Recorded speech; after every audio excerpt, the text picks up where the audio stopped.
Ever felt that burning sting?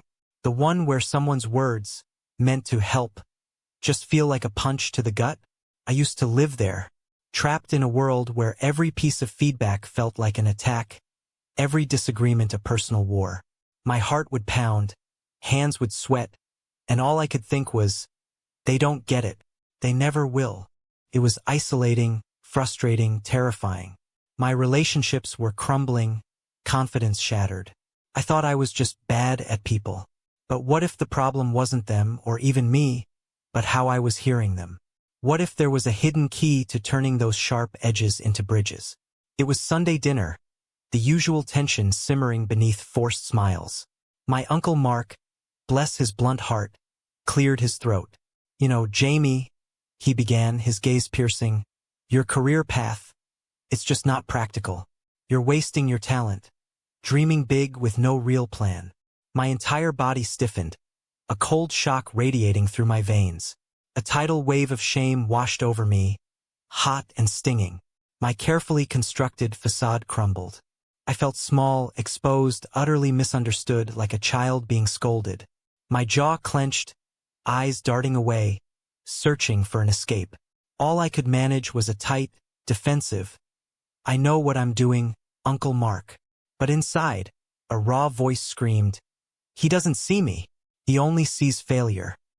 He doesn't believe in me."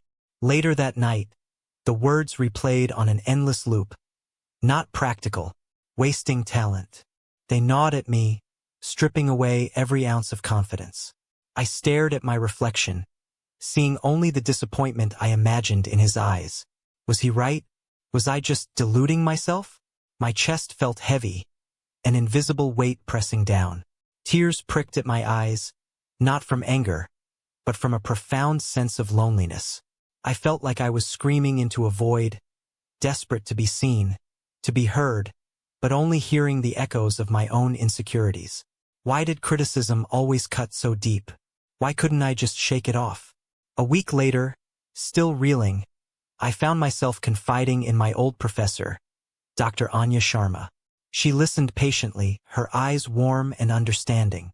"Jamie," she said, stirring her tea, "criticism often feels like an attack because we interpret it personally.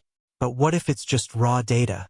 What if behind their words, there's an unmet need, a concern, or even a hidden desire to help, expressed poorly?" Her words were a soft jolt. Raw data? An unmet need? It was a concept so alien yet profoundly intriguing. My rigid perception started to crack.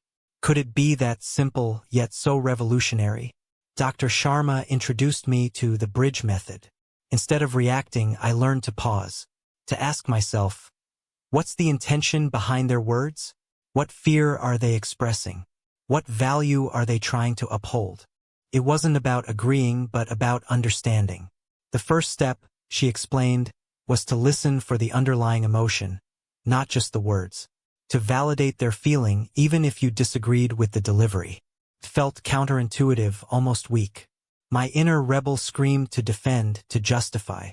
But a deeper part of me, tired of constant conflict, was desperate for a different way. This was a hack, linguistic jujitsu, to disarm the attack and reveal the human underneath. The first real test came with Sarah, a colleague notorious for her blunt critiques. She tore into my presentation, pointing out flaws with surgical precision. My old self wanted to lash out, to defend every slide. But I remembered Dr. Sharma's words. I took a deep breath.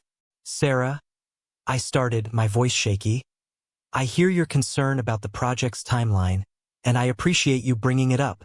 I focused on her underlying worry, not her abrasive tone. A flicker of surprise crossed her face. The tension in the room lessened. It wasn't a perfect exchange, but she actually listened as I explained my rationale. A tiny win, a crack in the wall of defensiveness, but it felt monumental. Armed with this new approach, I faced Uncle Mark again. This time, I initiated the conversation. "Uncle Mark," I began, "I've been thinking about what you said about my career path. It sounds like you're genuinely worried about my future, and you want to see me secure and happy." I watched him, really listen to his silence. His rigid posture softened. He looked surprised, almost disarmed. Well, yes, Jamie.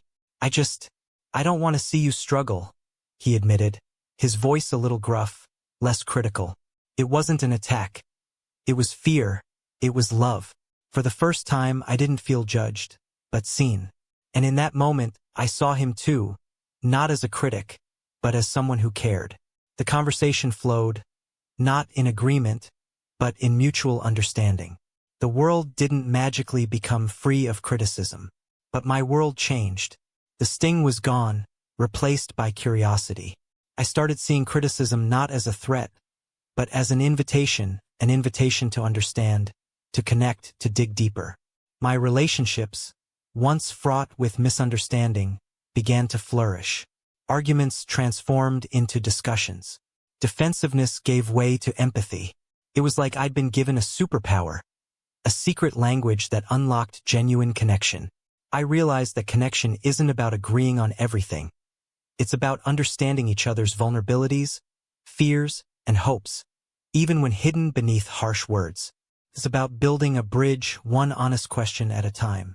So, if you're tired of the constant battle, if you long for deeper connections instead of endless conflict, know this: you have the power to change the conversation. It starts not with what they say, but with how you choose to hear it. It's a radical act of empathy, a true conversation hack.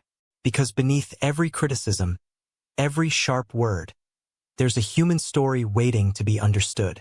And when you unlock that story, you don't just change a conversation, you change a relationship. You change everything.